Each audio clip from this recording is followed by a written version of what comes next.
salaamaaleykum dal leen ak jàmm dans notre chaîne YouTube Jëf Jël tey dañuy ñëw ci sujet bu am importance di coow li dox diggante Ukraine ak Russie ci chaîne bi lu weesu idée business entrepreneuriat ak vidéo de motivation du ñu ci farataal di wax waaye conflit bi dafa laaj ab jàngat ndax mbir la moo xam ne bu jugee ci kaw mën na indi jéye ju rëy ci àdduna bi am ñoo xam ne dinañ laaj diggante Russie ak Ukraine lu ci yoonu Sénégal question bu jaral laaj la. Il faut ñu comprendre que ni avec la mondialisation àdduna bi léegi dafa nekk village bu ndaw la boo xam ne lu xew ci benn côté dafay laalaale beneen côté bi moo xam ci côté économique militaire social et environnemental. ci misaal ci côté économique Russie mooy premier pays exportateur de blé et du gaz naturel au monde nekk troisième pays exportateur du pétrole au monde. 18% du blé consommé dans le monde moo ngi jóge ba Russie. Ukraine tamit nekk quatrième exportateur de blé ak 7% de la production mondiale maanaam ñaar réew yooyu ñooy produire 25% de blé dans le monde. ci lu matul 24 heures le prix du baril de pétrole yokk ba àgg ci $125 bu ñu sukkandikoo ci site bii di Capital loo xam ne gëj na fi am depuis 2014. teg si blé bi nga xam ne dafa yokk woon de 55% en novembre 2021 ci marché européen yi soit $300 la tonne léegi yegg na ba àgg ci $344 te yamul foofu vu que Russie mooy premier exportateur du gaz naturel ak yeneen denrées alimentaires économistes yi ak ñi seen xam-xam màcc jëm ci wàllu boobu malheureusement ñoo ngi wax ni ay yokkute yu bari dina am ci produits yi ñuy jëfandikoo yu jugee Ukraine ak Russie moom kenn waxaale wu ko. kon sunu réew yi nga xam ne li ñuy dundee li ci ëpp dañu koy jéggaani war nañoo am benn taxaw seetlu ci li xew ci guerre bi. ci côté militaire tamit dafa nekk guerre bu ñuy tudd ay armes nucléaires li ñuy woowee arme de destruction massive maanaam xarala yoo xam ne mën na fàtt aw askanu lëmm am na sax ñu jàpp ne bu àdduna bi tukki ci armes nucléaires yi ay bombe hydrogène ak yu demee noonu ci lay jóge.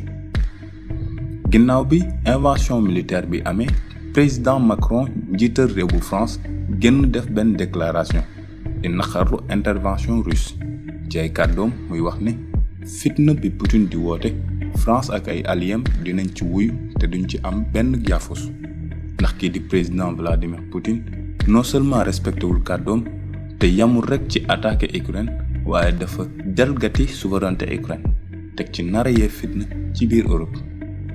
Macron di feddali taxawaayam ci soutien bi muy apporté au peuple ukrainien loolu nekk tontuwam ginnaaw kàddu yu ñagas yi nga xam ne Vladimir Poutine yëkkati na ko ginnaaw bombardement yi di artu la communauté internationale ak bépp réew boo xam ne xelam dem na ci nara dugal loxoom ci guerre bi muy sumb ak Ukraine.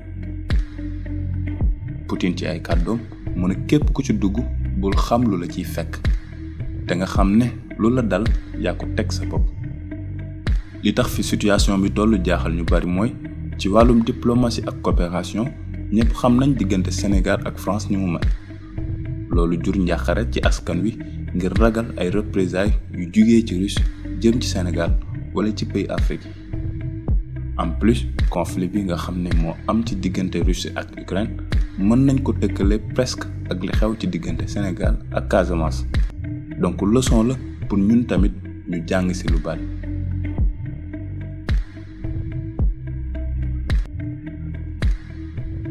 lan moo waral guerre il faut comprendre que ni Ukraine ak Russie benn peuple la woon avant jamono URSS ñoo ngi ci 9e siècle ci jamono bi la amoon benn principauté bu ñuy wax Russe de Kiev ou état de Kiev capitale bi nekkoon Kiev. ci 18e siècle ci la état kievien seeyee ci empire russe ba en 1922 Russe de Kiev dugg ci URSS Moscou moo nekkoon capitale bi. waaye teewul Kiev nekkoon ville bu am importance ci Union soviétique. ginnaaw bi URSS tase Union des républiques socialistes et soviétiques ci la Ukraine ak yeneen 14 pays jëlee seen indépendance en 1991 ci noonu ci la Russie continuer di incarner l'état de l'Union soviétique waaye le peuple ukrainien laataa ñuy jot seen indépendance dañoo dund benn génocide bu metti bu ñuy woowee le génocide de l'Holodomor. En 1932 ngir indi ay solution ci crise des années 30 bi nga xam ne mi ngi commencé woon en 1927 Staline président de l'URSS à l'époque ci la taxawaloon benn programme agricole bu ñuy wax la collectivisation agricole li ci Staline jublu woon mooy industrialiser l'agriculture. Naka la collectivisation boobu doon doxe képp koo xam ne baykat nga yor suuf wala nga yor ay tool sa suuf soosu wala sa tool yooyu danga koy teg ci loxoy état maanaam amatul lu ñuy woowee propriété privée lépp luy tool wala jiw wala lu jëm ci bay léegi état moo koy moom. ci noonu ci la population ukrainienne yu bari ñàkkee seeni suuf ndax jamono boobu dañ doon bay di dundee lu toll ci 3 millions jàpp 6 millions ukrainiens faatu ndax xiif. loolu waral ba baykat ukrainien yu bari yu nekkoon ci région yi xiif bi gënoon a tare génn dem ci yeneen région yi nga xam ne ñoo ëppoon liggéey région bu ci mel ne Donbass. xiif bu metti boobu bokk ci li tax ukrainien yu bari jàppal Joseph Staline ak la Russie benn mer bu tar. ci même région boobu de Donbass mooy fi nga xamante ni fa la jàmmaarloo yu bari di amee ci jamono ji. pour leeral génocide boobu am na ay historiens yu jàpp ne xiif bi conséquence la rek ci industrialisation agricole bi Staline sumboon. yeneen historiens yi jàpp ne Staline moom ci boppam moo provoqué xiif bi pour affaiblir yenn classe politique ukrainien yi afin de les liquider. waaye ak lu mu ci mën di doon collectivisation boobu moo jur xiif bu metti bi amoon ci Ukraine ñu koy woowee Holodomor.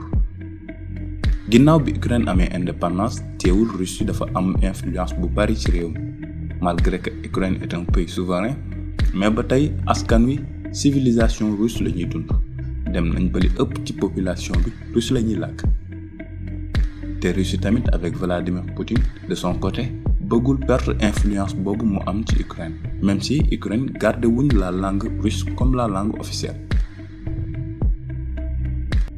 En 2004 Ukraine war a dem ci ay élections yu bari woon ay enjeux surtout pour régler définitivement la question russe doon opposer ñaari candidats yu bokkul ay gis-gis ci yan relation lañu war a doxal ci seen diggante ak la Russie Viktor Yushchenko ak Viktor Yanukovych. Yushchenko soutenu par les Occidentaux, Yanukovych soutenu par Poutine jàpp ne Ukraine dafa war a allié wu ak Russie sur le plan économique et diplomatique. À l'issue des élections ñu ne Yanukovych mi nga xam ne moom la Vladimir Poutine doon soutenir moo gagné élection yi mu jur coow lu bari ci réew mi ba am ay manifestations am lu toll ci 200 000 Ukrainiens génn pour dénoncer fraude yi am ci élection yi ñoom la ñuy woowee la révolution orange. Cour suprême mujjee annuler résultat élection yi organiser waat yeneen élection. Viktor Yushchenko l'allié des Occidentaux moom mujjee gagné élection yooyu. ginnaaw bi mu jëlee nguur gi commencé di rapprocher ak di demalante avec les Occidentaux te ñëpp xam nañ ni les Occidentaux France Angleterre États-Unis ak OTAN ay adversaires russes lañ ci wàllum diplomatie ak politique étrangère. réew bu ci nekk da ngay bëgg maintenir sa pouvoir ak sa position ci arène politique internationale bi pour mën a défendre say propres intérêts.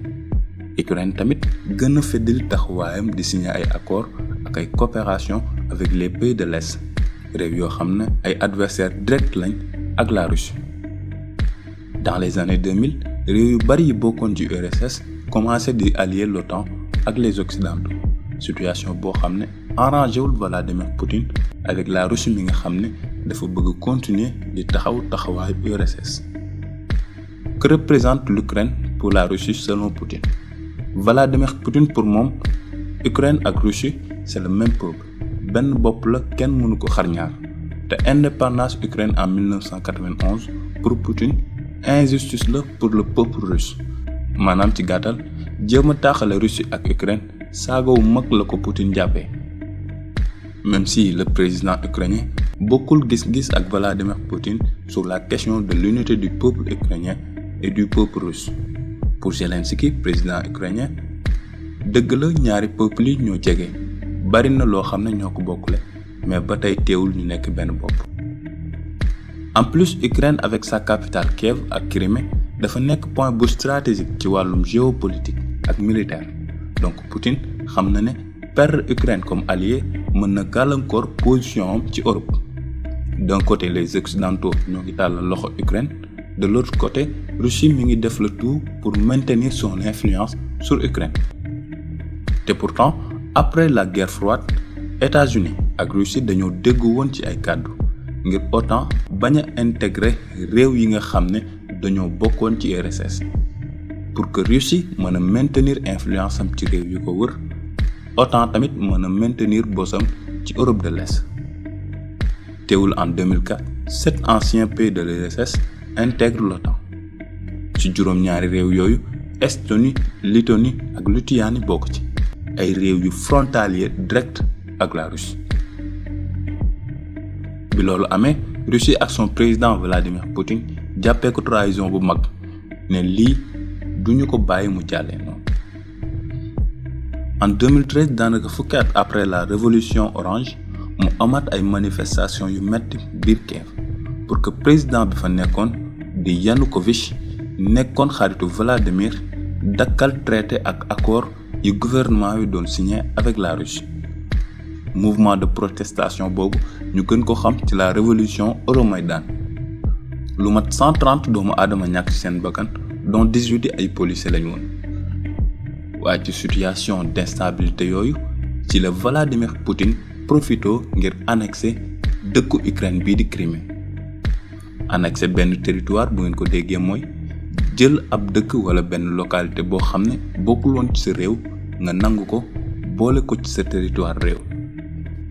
ci fàttali Crimée ci Russie la bokkoon avant les années 1950. En 1954 Nikita Khrouchtchev, président de l'URSS à l'époque, jëloon Crimée may ko Ukraine. Loolu doon symboliser le traité de Pereyaslav bi nga xam ne moo doon dëgëral diggante ñaari réew yi. Ci janvier 2022 Russie sàkk woon benn rencontre avec l'OTAN et les États-Unis. li soxaloon Russie mooy ñu dakkal expansion de l'OTAN ci réewum Ukraine ak bépp intervention militaire en Ukraine comme ni ñu ko tënkee woon après la guerre froide. li tax négociation yooyu mënul aboutir mooy Ukraine moom ci boppam dafay sàkku intégrer mbootaay bii di OTAN te ci charte réew yi dafa am droit buy permettre réew mu ci nekk mu bokk ci mbootaay wala kuréel international bu ko sopp. Ni la communauté internationale ni la Russie mënul supprimer droit boobu ngir Ukraine.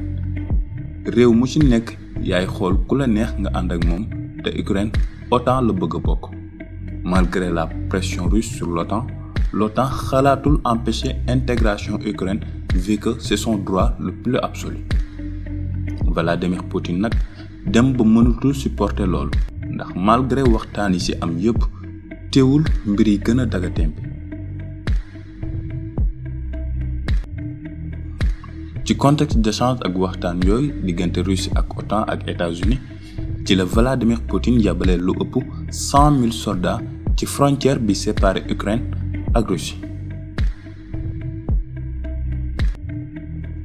lii mooy li waral coow li dox diggante Russie ak Ukraine ak indirectement OTAN.